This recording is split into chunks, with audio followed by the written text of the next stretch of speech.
We're breaking down the college football playoff and who we think are going to be the 4 teams come New Year's. This video is presented to you by our friends over at Eckrich. So Cam, let's get right into it.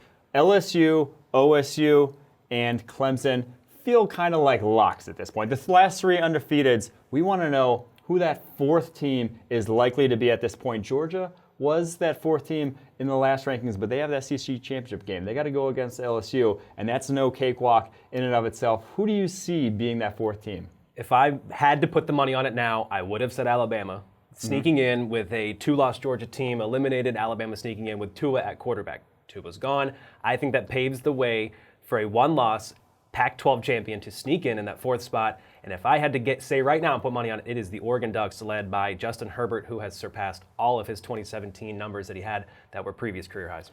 Yeah, that Utah and Oregon game will be in the Pac-12 title, will be a huge showdown. There's a ton of NFL talent on both those rosters. Justin Herbert, obviously the headliner, likely to be a top 10 pick at QB, but Utah has the most Senior Bowl invites of any team in the country right now. They have a ton of senior-laden talent. They could turn some heads there. Zach Moss at running back. I think I'm with you. I think one of those teams will be it because Alabama, with that Tua injury, the committee has to take that into account, right? You can't just act like they're the same team that they were before that. No, and Jones has played well in the one game that he started essentially without Tua, but he's not Tua Tagovailoa. Nobody is essentially at this point. So as good as Alabama is and has been this year, Tua's the leader. Tua's exit now, it paves the way for Utah or Oregon. I think you put those teams, one of those teams, if they get through and they're sitting at 12-1, Oregon especially, their last loss is to Auburn to start the year. That looks more and more like an anomaly, not what they were. Utah, a lot of senior talent, a lot of changeover on that Oregon team, though, so it's a little different. I think Oregon has started to gel, mesh together.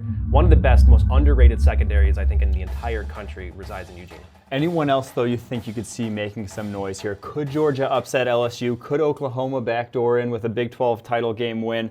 Anyone else you see possibly? I don't see any other than those two. I do think that right now it's Georgia. If Georgia beats LSU, you still get LSU and Georgia in, because at that point LSU's 1 loss. They're 4-1 against top 10 teams, even top 5 teams. You break it down. So yeah, it's Georgia got to be the likely front runner other than that Pac-12 team. I think Oklahoma has to win and then win convincingly throughout the rest of this schedule, but then also in the Big 12 title game for them to get in, which I don't see them doing with the recent play.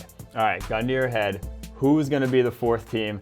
Give it to us right now. The Oregon Ducks. Justin Herbert gets it done against Utah in the Pac-12 title game. They sneak in for the 4th spot. There you have it. He thinks Oregon is going to be it. I think it might still be Alabama who sneaks back in there with going undefeated there the rest of the way. There you have it. There's our picks for the 4th team who will make the college football playoff, presented to you by our friends over at Eckrich.